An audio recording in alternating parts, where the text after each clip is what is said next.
मित्रांनो, प्रत्येक मुलीचं एक छोटं पण खूप मोठं स्वप्न असतं की तिने आपलं आयुष्य स्वतःच्या नियमांनुसार जगावं, स्वतःसाठी थोडा वेळ काढावा, मनसोक्त मजा करावी आणि आपल्या प्रत्येक क्षणाचा आनंद घ्यावा.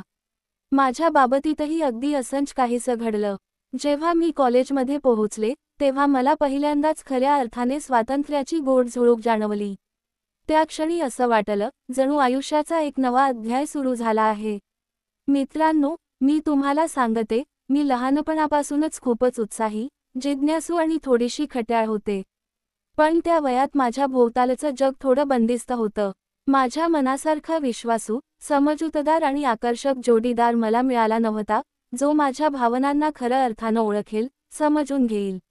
शिवाय, घरी पकडल्या जाण्याची भीती कायम डोक्यात होतीच. त्यामुळे माझ्या सगळ्या इच्छा, कल्पना आणि भावना मी मनाच्या खोल कपाटात बंद करून ठेवल्या होत्या. पण कॉलेजमध्ये आल्यावर सगळं बदललं. इथं मला माझी ओळख सापडली, माझी स्वप्न पुन्हा जागी झाली. आणि आयुष्यात पहिल्यांदाच मला वाटलं, आता वेळ आली आहे माझ्या स्वप्नांना प्रत्यक्षात उतरवायची. माझ्या कॉलेजच्या वर्गात एक मुलगा होता, नाव होतं आकाश. तो मला पहिल्याच नजरेत आवडला. दिसायला एकदम देखणा, गोरा, उंची जवळपास 6 फूट आणि चेहऱ्यावर कायम एक शांत, गूढ भाव. त्याचा अबोल स्वभाव पाहून पहिल्यांदा वाटलं, हा मुलगा खूप वेगळा आहे. तो फारसं कोणाशी बोलायचा नाही, वर्गात नेहमी शेवटच्या बाकावर बसून खिडकीबाहेर पाहत असायचा, जणू त्याच्या डोळ्यांत काही न सांगितलेल्या कथा दडल्या आहेत. मला त्याच्याशी बोलायचं होतं, पण सुरुवात कशी करावी हेच काही केल्या कळेना. दररोज मनात विचार यायचा, आज बोलूया, पण त्याचं हसणं, नजर चुकवणं पाहिलं की माझं सगळं धैर्य गायब व्हायचं. पण म्हणतात ना, जिथे मन खरं असतं, तिथे मार्ग आपोआप सापडतो. हळूहळू मी प्रयत्न करायला सुरुवात केली, काही वेळा कॉलेजच्या प्रोजेक्टच्या निमित्ताने, कधी ग्रुप डिस्कशनच्या वेळी, तर कधी फक्त एखादा छोटासा जोक करून. आणि मग काही छोट्या मोठ्या गप्पांनंतर आमच्यात एक गोडशी मैत्री निर्माण झाली. त्या क्षणी मला वाटलं, कदाचित आता सगळं बदलणार. पण आकाश मला फक्त मैत्रीणच मानायचा. त्याच्या वागण्यात नेहमी एक अंतर जाणवायचं, आणि मी मात्र त्याच्याकडे एका मुलीच्या नजरेतून, भावना ओतप्रोत भरलेल्या मनाने पाहायचे. जिला त्याच्यासोबत सुंदर वेळ अनुभवायचं होतं. थोडक्यात सांगायचं तर मी त्याच्यासोबत जवळीक साधायला पूर्णपणे तयार होते. मी अनेकदा त्याला संकेत द्यायचा प्रयत्न केला की मला त्याच्याबरोबरच सुंदर वेळ द्यायचा आहे, पण तो माझं म्हणणं समजतो की नाही हे कळायचंच नाही. एकदा असं झालं की माझं मासिक पाळीचे चक्र संपलं होतं आणि त्या काळात मला खूपच मूड येत होता. डोक्यात फक्त एकच विचार चालू होता, आकाश सोबत कसं जवळ जावं. मला खूपच उत्साह वाटत होता. मग मी एक युक्ती शोधली. त्या दिवशी मी आकाशला खोटं सांगितलं की मला माझ्या मैत्रिणीकडे जायचं आहे आणि त्याने मला त्याच्या बाईकवर सोडावं. त्या क्षणी हवामान एकदम बदललं होतं, आभाळ दाटलेलं, वाऱ्याची झुळूक आणि पावसाच्या थेंबांनी रस्ते चमकू लागले होते. मी मनात विचार करत होते, आज काहीतरी वेगळं होणार आहे, जणू नशिबाने माझ्या मनातलं ऐकलं आणि माझा छोटासा प्लॅन खरंच यशस्वी झाला. रस्त्यात अचानक जोरदार पाऊस सुरू झाला. आम्ही दोघंही चिंब भिजलो. त्याने बाईक थांबवली आणि मी हसत म्हणाले, अशा पावसात कुठे जायचं आता? चल, माझ्या रूमवर चल, थोडं गरम काहीतरी खाऊ आणि कपडे सुकवू. आकाश थोडासा संकोचला, पण माझ्या आग्रहाने तो तयार झाला. माझ्या रूमवर पोहोचल्यावर आम्ही दोघेही थरथरत होतो, थंडीमुळे की काहीतरी वेगळ्या जाणीवेमुळे, हे कळत नव्हतं. मी त्याच्यासाठी टॉवेल आणला, म्हणाले, घे, आधी स्वतःला पुसून घे. आणि कपडे सुकवायला ठेव, मी येते लगेच. त्याने हलकसं हसून टॉवेल घेतलं आणि मी कपडे बदलायला गेले. थोड्या वेळाने मी बाहेर आले आणि आम्हा दोघांसाठी गरमागरम व्हेजिटेबल सूप बनवली. पावसाच्या सरी, खिडकीतून येणारा मंद प्रकाश आणि व्हेजिटेबल सूपचा सुगंध, त्या क्षणी सगळं काही थांबल्यासारखं वाटत होतं. आम्ही दोघं शांत बसलो होतो, पण त्या शांततेतही हजारो शब्द लपलेले होते. पहिल्यांदाच मला जाणवलं, काही क्षण फक्त अनुभवायचे असतात, बोलायचे नसतात. व्हेजिटेबल सूप पिताना माझं डोकं मात्र वेगळ्याच योजनांमध्ये होतं. मी त्याला रिजवायला सुरुवात केली. त्याच्या ओल्या केसांना हात लावला, हळूच त्याच्याशी खेळकरपणे बोलायला लागले.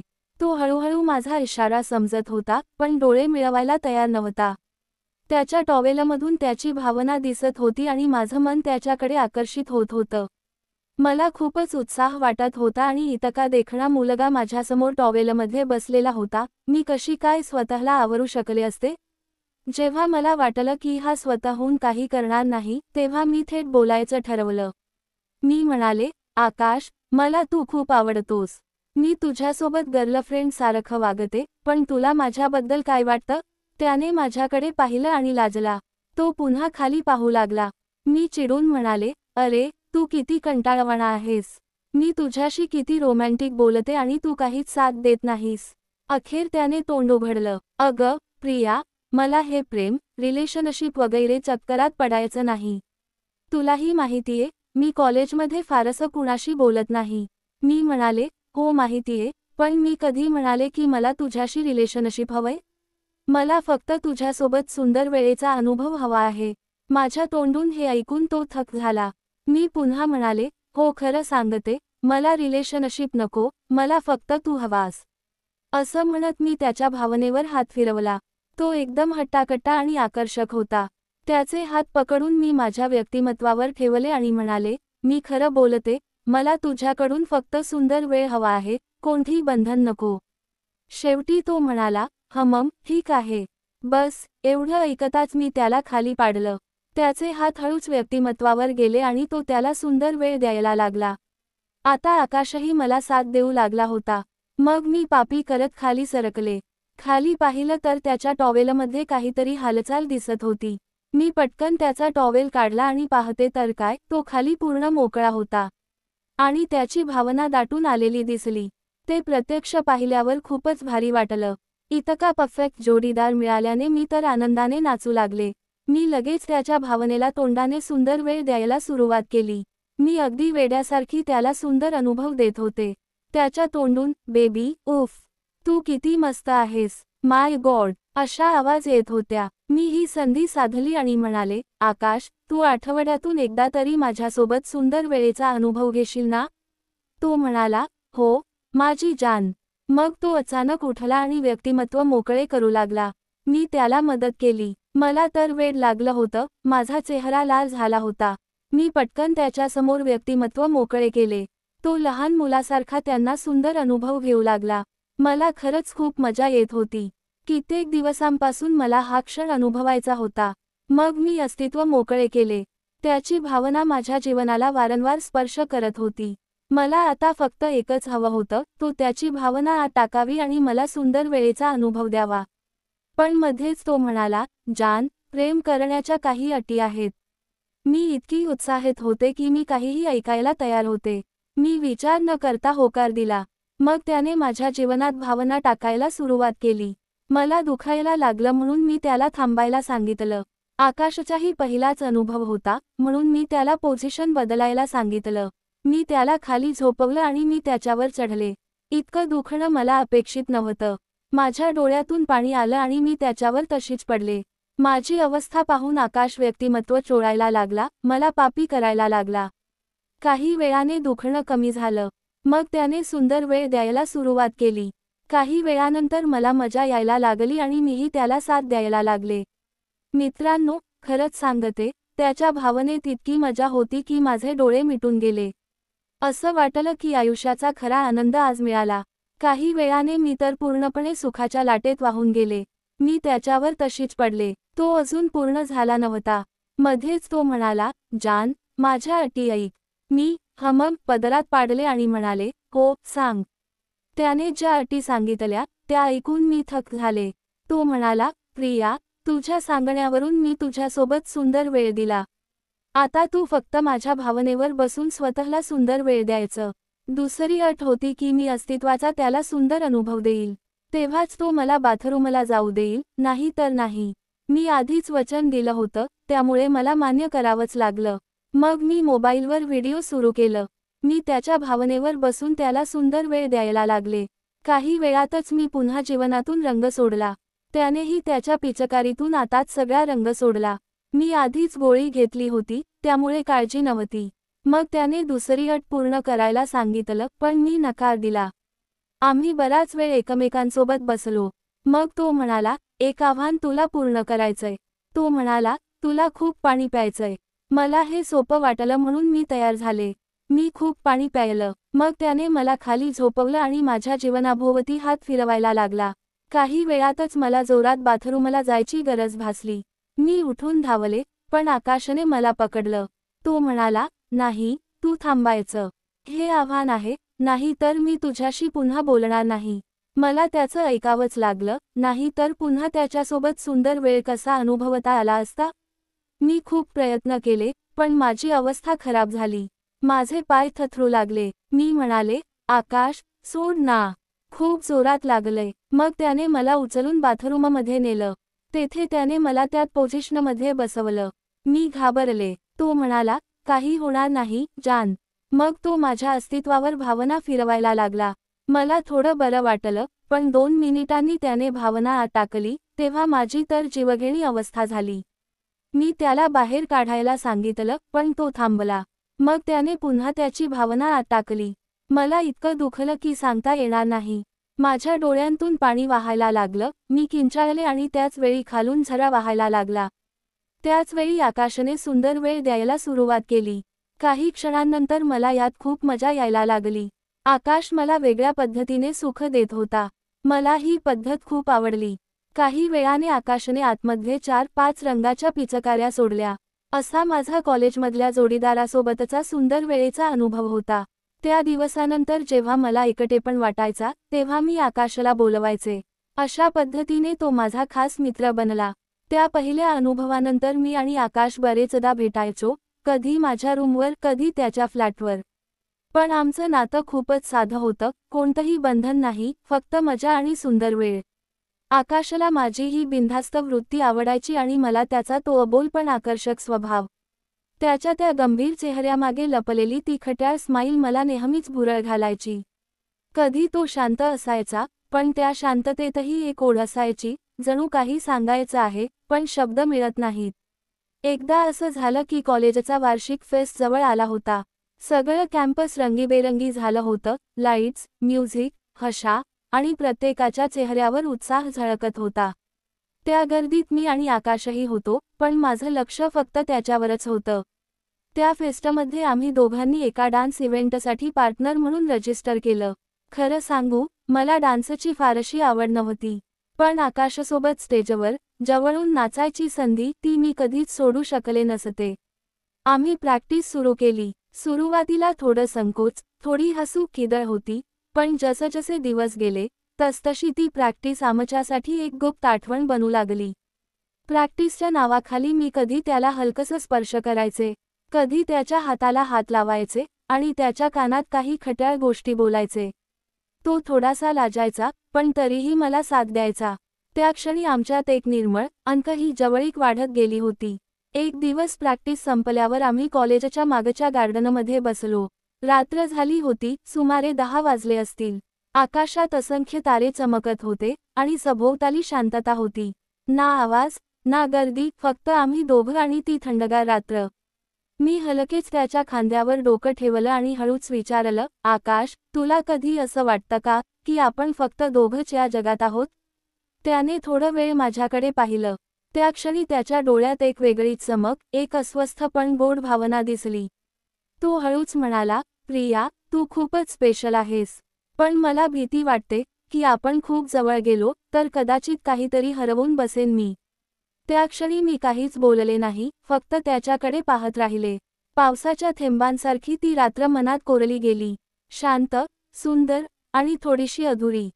मी त्याचं बोलणं मध्येच थांबवलं आणि थोडं चिडवत म्हणाले, अरे, तुझी ती रिलेशनशिपची भीती पुन्हा सुरू झाली का? मी तुला कितीदा सांगितलं ने, मला फक्त तुझ्यासोबत वेळ घालवायचा आहे. त्या प्रेमाचं टेन्शन नको रे मला.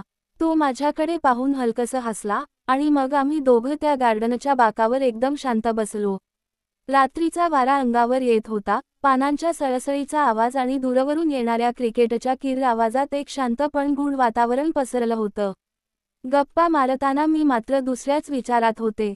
माझ्या डोक्यात काहीतरी वेगळंच चाललं होतं, एक विचार, एक उत्सुकता, एक खेळकर खोड. मी त्याच्याकडे पाहिलं आणि म्हणाले, चल ना, एक गेम खेळूया. तो थोडासा गोंधळला, भुवया उंचावत विचारलं, गेम?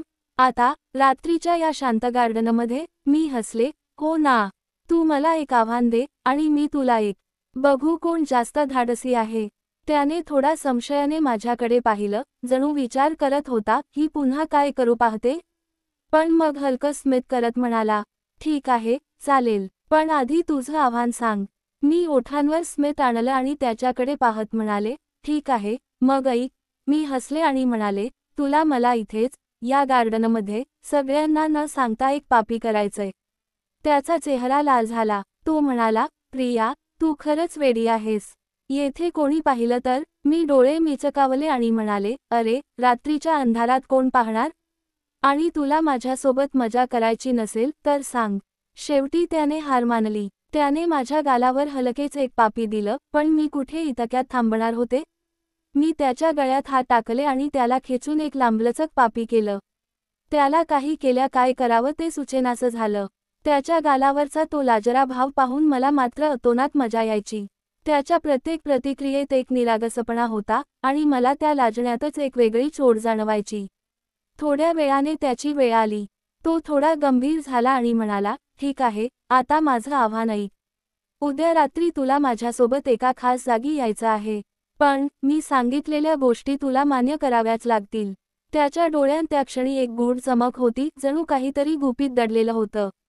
त्याच्या त्या नजरेत एकाच वेळी आत्मविश्वास, आकर्षण आणि थोडासा धोका होता. मी थोडं कुतूहलाने विचारलं, खास जागा? कुठली? तो फक्त हसला आणि म्हणाला, उद्या कळेल. माझ्या मनात प्रश्नांचा भडीमार सुरू झाला होता, पण उत्सुकतेनं मी लगेच होकार दिला. ठीक आहे, डन. मी हसत म्हणाले, पण मला काय माहिती होतं की हे साधंसं वाटणारं आव्हान माझ्या आयुष्याला एक नवं, अनपेक्षित वळण देणार होतं. दुसऱ्या दिवशीची रात्र आली. आकाशात चंद्र ढगांमागे लपला होता, वाऱ्याची झुळूक हलकेच गालावरून फिरत होती. मी तयार झाले, एक सुंदर लाल ड्रेस, हलका मेकअप आणि मनात प्रचंड उत्साहाचा पूर. घड्याळात 8 वाजले होते आणि माझं हृदय वेगाने धडधडत होतं. कॉलेजच्या मागच्या गेटजवळ पोहोचल्यावर आकाश आधीच तिथे होता, त्याची बाईक झाडाखाली उभी, आणि तो तिच्यावर टेकून माझी वाट पाहत होता. मला पाहताच त्याच्या चेहऱ्यावर एक हसू उमटलं.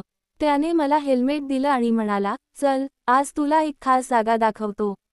त्याच्या आवाजात तीच गूढता होती. मी काही विचारलं नाही, फक्त शांतपणे हेल्मेट घातलं. आणि माझं आयुष्य जणू त्या क्षणी एका नव्या प्रवासाच्या दिशेनं निघालं. मी बाईकवर बसले आणि हळूच त्याच्या कमरेला हात टाकून चिकटले. त्याच्या अंगातून येणारा हलका परफ्यूम आणि बाईकच्या स्पीडमध्ये मिसळणारी थंड हवा, दोन्ही मिळून माझ्या मनात एक अवर्णनीय खळबळ निर्माण करत होते. रस्त्यावरची दिव्यांची लाईट्स एकामागोमाग एक मागे सरकत होत्या. वाऱ्याची झुळूक केसांशी खेळत होती आणि त्या क्षणी माझ्या मनात फक्त एकच विचार होता, आजची रात्र काहीतरी खास आहे. सुमारे अर्ध्या तासाच्या राईडनंतर आकाशने बाईक जंगलाच्या कडेला थांबवली. समोर एक छोटंसं कॉटेज होतं, बाहेरून जुनं, पण त्यात काहीतरी आकर्षण होतं. पानांची सळसळ, काजव्यांचा मंद उजेड आणि हवेतला ओलसर गंध, सगळं काही त्या जागेला एक गूढ आणि रोमॅन्टिक स्पर्श देत होतं. मी दरवाजा उघडून आत गेले आणि माझे डोळे क्षणभर चमकले. आतून ते कॉटेज अगदी मॉडर्न आणि स्टायलिश होतं. लाकडी फर्निचर, मऊ सोफे, मंद लाईट्स आणि मध्यभागी एक छोटीशी फायरप्लेस जळत होती. वाह आकाश, ही जागा तर कमाल आहे. मी आश्चर्याने म्हणाले, तू या आधी का नाही सांगितलं? तो हलकं हसला आणि म्हणाला, काही गोष्टी सरप्राईज म्हणूनच छान वाटतात. आम्ही फायरप्लेसजवळ बसलो. त्याने एक छोटीशी बास्केट उघडली, त्यातून सँडविचेस, चॉकलेट्स आणि एक रेड वाईनची बाटली काढली. आकाश, तू तर फुल तयारीत आहेस. मी हसत म्हणाले. तो फक्त खांदे उडवत म्हणाला, आजची रात्र स्पेशल आहे. हळूहळू आम्ही खात पीत गप्पा मारू लागलो. हसणं, हलक्या गप्पा आणि कधी कधी डोळ्यांनी होणारी ती निःशब्द बोलणी, सगळं वातावरण एका मॅजिकसारखं वाटत होतं. पण माझ्या मनात सतत एक विचार घोळत होता, आज काहीतरी वेगळं, काहीतरी खास घडणार आहे. मी थोडं पुढे सरकले, त्याच्या जवळ गेले आणि हलक्या आवाजात म्हणाले, आता सांग ना आकाश, तुझ्या त्या अटी काय आहेत? तो माझ्याकडे काही क्षण पाहत राहिला, त्याच्या डोळ्यांत एक खोल शांतता होती आणि ओठांवर हलकसं गूढ स्मित. तो म्हणाला, प्रिया, तुला खरंच माझ्यावर विश्वास आहे का? त्याचा प्रश्न साधा होता, पण त्या क्षणी माझं हृदय जोरात धडधडू लागलं. त्या एका वाक्यात काहीतरी होतं, जणू पुढचं सगळं त्या उत्तरावर ठरणार होतं. मी थोडी गोंधळले. हो ना, म्हणजे तू माझा इतका चांगला मित्र आहेस. काय झालं? मी विचारलं. त्याने काही क्षण शांत राहून माझ्याकडे पाहिलं. हळूच माझा हात हातात घेतला. त्या स्पर्शात काहीतरी वेगळंच होतं, उबदार पण थोडं गूढ. तो हळू आवाजात म्हणाला, आज रात्री मी तुला माझ्या आयुष्यातील एक रहस्य सांगणार आहे, पण त्याआधी तुला माझ्यासोबत एक गेम खेळावा लागेल. मी थोडी दचकले. मनात एकाच वेळी टेन्शन आणि उत्सुकता दोन्ही उमटली. काय गेम? मी थोडं घाबरत विचारलं. तो हसला, पण त्या हसण्यात नेहमीचा मोकळेपणा नव्हता, काहीतरी गूढ आणि दडलेलं होतं. हा गेम आहे ट्रुथ ऑर डेअर चा, पण थोडा वेगळा, तो म्हणाला. प्रत्येक वेळी तुला माझं डेअर पूर्ण करावं लागेल, आणि बदल्यात मी तुला माझ्या आयुष्याचं एक सत्य सांगणार आहे. मी हलकेच हसले. चल मग, मजा येईल. माझा आवाज आत्मविश्वासाने भरलेला होता, पण मनात कुठेतरी हलका धसका होता. मला काय माहिती होतं की हा गेम माझ्या आयुष्यातली सर्वात मोठी चूक ठरणार होता. पहिलं डेअर सोपं होतं. त्याने सांगितलं, तुला वाईनचा एक मोठा घोट घ्यायचा आहे. मी हसत हसत ग्लास उचलला, त्याच्या नजरेत डोळे घालून एक मोठा घोट घेतला. वाईनचा तो कडवट गोडवा जिभेवर उतरला आणि मन थोडं हलकं झालं. तो म्हणाला, आता माझं पहिलं सत्य, मी लहानपणी खूपच एकटा होतो. माझे आईवडील नेहमी कामात व्यस्त असायचे, आणि माझं बोलायला कोणी मित्र नव्हता. त्याचं हे सांगणं ऐकून माझ्या मनात एक हळवा स्पर्श उमटला. मी त्याच्या डोळ्यांकडे पाहिलं, तिथं वेदना होती, एक न बोललेली हळहळ. मी त्याचा हात घट्ट पकडला आणि हलक्या आवाजात म्हणाले, आता तुझी मैत्रीण तर आहे ना, मी आहे ना तुझ्यासोबत. तो थोडं हसला, पण त्या हास्यामागे काहीतरी दडलेलं होतं. त्याच्या डोळ्यात एक गूढ सावली होती, जणू काही भूतकाळातील एखादं रहस्य अजून उघडायचं होतं. दुसरं डेअर थोडं विचित्र होतं. आकाशने थोडा वेळ शांत राहून माझ्याकडे थेट डोळ्यांत बघत म्हटलं, तुला तुझ्या ड्रेसचं एक बटन उघडायचं आहे. मी क्षणभर त्याच्याकडे पाहिलं आणि हसले. अरे, इतकंच? हे तर माझ्यासाठी सोपं आहे. मी थोडं खट्याळपणे हसत बटन उघडलं. तो म्हणाला, आता माझं दुसरं सत्य. थोडं थांबून तो पुढे बोलला, मी कॉलेजला येण्याआधी एका गँगचा हिस्सा होतो. मी स्तब्ध झाले. काय म्हणतोस? कसली गँग? मी चकित होऊन विचारलं. तो हलकेच हसला, पण ते हसू निर्दोष नव्हतं. ते सगळं आता सोडून दिलं आहे मी, तो शांत आवाजात म्हणाला, पण त्या काळात मी बरंच काही शिकलो, जगाकडून, माणसांकडून, आणि स्वतःकडूनही. त्याचं बोलणं ऐकून माझ्या अंगावर काटा आला. मनात प्रश्नांची गर्दी झाली, पण मी गप्प बसले. त्याच्या चेहऱ्यावर काहीतरी गूढ आणि धोकादायक दिसत होतं. थोड्याच वेळात त्याने माझ्याकडे पाहिलं, त्याच्या डोळ्यांत आता एक वेगळीच चमक होती. तिसरं डेअर, तो म्हणाला, तुला आता कॉटेजच्या बाहेर, जंगलात 5 मिनिटं एकटी उभी राहायचं आहे, ते पण मोकळं. मी भेदरून त्याच्याकडे पाहिलं. आकाश, तू वेडा झाला आहेस का? मी असं कसं करू? तो अजिबात हलला नाही. शांतपणे म्हणाला, प्रिया, तू माझ्यावर विश्वास ठेवला आहेस ना? मग हे कर. मी इथेच असेन, तुझी काळजी घेईन. माझ्या मनात संताप आणि भीती दोन्ही एकत्र पेटले. पण त्याच वेळी काहीतरी वेगळं, एक अवर्णनीय आकर्षण आणि उत्सुकताही जाणवली. मी शेवटी निश्वास टाकला, ठीक आहे, पाहू काय करतंय हे. मी हळूहळू उठले. माझ्या अंगावर फक्त मंद प्रकाशाची सावली होती. बाहेर अंधार गडद होत गेला. जंगलात पाऊल टाकताच थंड वाऱ्याने माझं शरीर शहारलं. थंडीने माझे हातपाय गोठले होते, आणि प्रत्येक आवाज एखाद्या सावलीसारखा माझ्या भोवती फिरत होता. वाऱ्याच्या झुळुकीत पानं खडखडली, दूरवर कुठेतरी एखादं प्राणी ओरडलं, आणि मला वाटलं, कोणीतरी माझ्या मागे उभा आहे. पण मी 5 मिनिटं तिथे उभी राहिले. अंधार, थंड वारा आणि जंगलातील आवाजांनी माझं मन अक्षरशः थरथरवलं. त्या 5 मिनिटात असं वाटलं, जणू वेळच थांबला आहे, आणि प्रत्येक सावली मला बघते आहे. शेवटी, श्वास रोखून मी परत आले. कॉटेजच्या आत आल्यानंतर आकाशने मला लगेच एक ब्लँकेट दिलं, माझे खांदे झाकले आणि मला जवळ घेतलं. त्याच्या आवाजात काळजी होती, तू खरंच खूप हिम्मती आहेस, प्रिया. मी थोडीशी थकलेली, पण हसले. तो काही क्षण माझ्याकडे पाहत राहिला, आणि मग त्याचा चेहरा गंभीर झाला. आता माझं तिसरं सत्य सांगतो, तो म्हणाला. प्रिया, मी ज्या गँगमध्ये होतो, तिथे एकदा माझ्याकडून एक खूप मोठी चूक झाली. त्याच्या आवाजात थरथर होती. मी एका माणसाला खूप मारलं. तो जवळजवळ मरायचाच होता. माझा श्वास अडकला. आकाश, तू असं कसं करू शकतोस? मी कसंबस बोलले, शब्दच सापडत नव्हते. तो शांतपणे म्हणाला, ते माझं भूतकाळ आहे, प्रिया. मी बदललोय, पण त्या गोष्टी मला अजूनही सतावतात. रात्री झोप येत नाही, त्या क्षणांचा आवाज अजूनही कानात घुमतो. त्याच्या डोळ्यात खऱ्या अर्थाने पश्चात्ताप दिसत होता. पण माझ्या मनात आता एक शंका निर्माण झाली होती, तो खरंच बदलला आहे का? की अजून काही लपवलंय? गेम पुढे चालू राहिला, पण आता प्रत्येक डेअर आधीपेक्षा अधिक धोकादायक, अधिक विचित्र वाटत होता. एका डेअरमध्ये त्याने मला सांगितलं, आता तुला तुझ्या आयुष्यातलं सगळ्यात मोठं रहस्य सांगायचं आहे. मी काही क्षण शांत राहिले. आतून सगळं हलत होतं. मग हळूहळू मी म्हणाले, माझं सगळ्यात मोठं रहस्य, मला नेहमी वाटतं की मी स्वतंत्र आहे, मी माझ्या मर्जीने जगते. पण खरं सांगायचं तर, कुठेतरी मला माझ्या घरच्यांची, मित्रांची गरज आहे. मला एकटं राहायची भीती वाटते. आकाश काही क्षण न बोलता माझ्याकडे पाहत राहिला. मग हळूच म्हणाला, प्रिया, तू खरंच खूप खरी आहेस, आणि म्हणूनच कदाचित तू इतरांपेक्षा वेगळी आहेस. त्याच्या त्या शब्दांनी माझ्या मनात एक वेगळीच हलचल निर्माण झाली. विश्वास आणि भीती यांच्यात अडकलेली मी, त्या रात्री काय खरं, काय खोटं हेच ओळखू शकत नव्हते.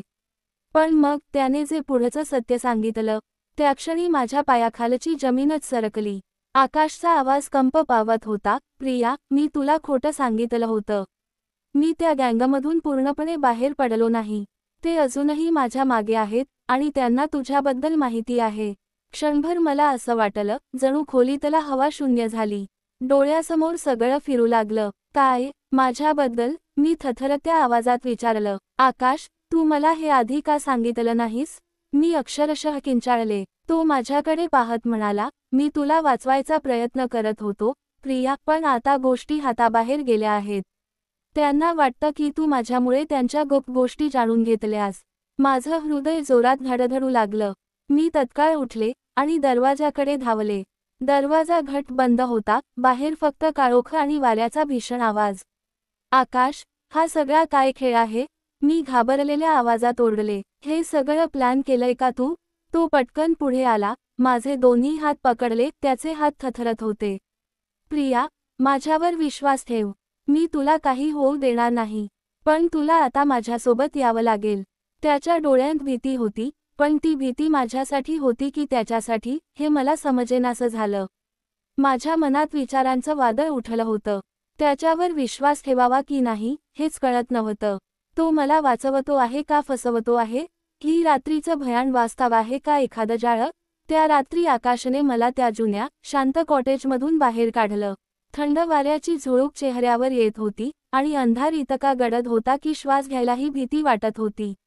आम्ही जंगलाच्या आत पळायला लागलो. पायाखालची माती ओलसर होती, फांद्यांचा किरकिरणारा आवाज कानावर आदळत होता. माझ्या मागे काही लोकांचे पायांचे आवाज, कधी हलके, कधी अचानक जोरात. कुठेतरी कुजबूज ऐकू येत होती, आणि त्या प्रत्येक आवाजाने माझं हृदय दचकलं. आकाशने माझा हात घट्ट पकडला होता, त्याच्या बोटांमधून भीती आणि निर्धार दोन्ही जाणवत होते. तो घाईघाईने म्हणाला, प्रिया, काहीही झालं तरी मागे वळून पाहू नकोस, ऐकलंस ना? मी काहीच बोलले नाही, फक्त त्याच्याकडे पाहत राहिले. पण माझ्या मनात एकच प्रश्न ठाण मांडून बसला होता, आकाश खरंच मला वाचवायचा प्रयत्न करतोय का, की हा सगळा त्याचाच एक नीट आखलेला खेळ आहे?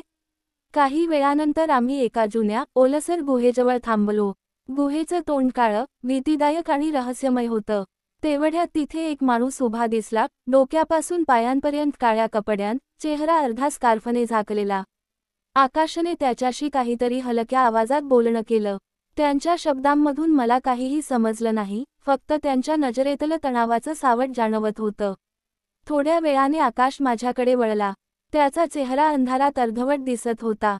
प्रिया, तुला इथेच थांबावं लागेल.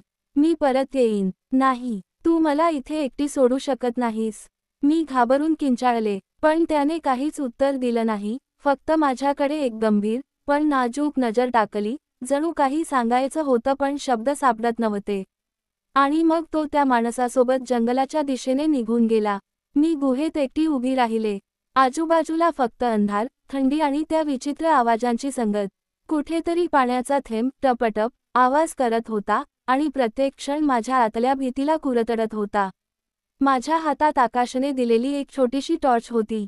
मी ती चालू केली, आणि त्या मंद, पिवळट प्रकाशात माझ्या नजरेस काहीतरी आलं. गुहेच्या भिंतीवर काही चिन्ह कोरलेली होती. जुनी, पण स्पष्ट. मी हात फिरवला आणि तेव्हा जाणवलं, ही चिन्ह मी कुठेतरी आधी पाहिली आहेत.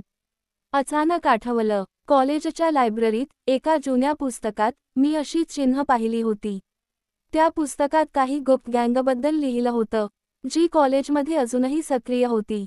पण माझ्या डोक्यात एकच मोठा प्रश्न घुमत होता, आकाश खरंच माझा मित्र आहे की तो मला या सगळ्यात अडकवायचा प्रयत्न करतोय? त्याच क्षणी मला गुहेच्या तोंडावर एक सावली दिसली. कोणीतरी मंद आवाजात माझ्याकडे येत होतं, आणि मित्रांनो, माझी ही कहाणी इथेच थांबते, पण पूर्ण नाही. प्रियाच्या पुढे काय होणार? आकाश तिला खरंच वाचवेल की ती या सापळ्यात अडकणार? आणि तो अनोळखी माणूस कोण आहे? हे सर्व जाणून घ्यायचं असेल तर आमच्या VN मराठी स्टोरी चॅनलवर पुढचा भाग बघा. जर चॅनेलवर नवीन असाल, तर सबस्क्राईब करायला विसरू नका. पुढच्या व्हिडिओत भेटूया, तोपर्यंत धन्यवाद आणि टाटा.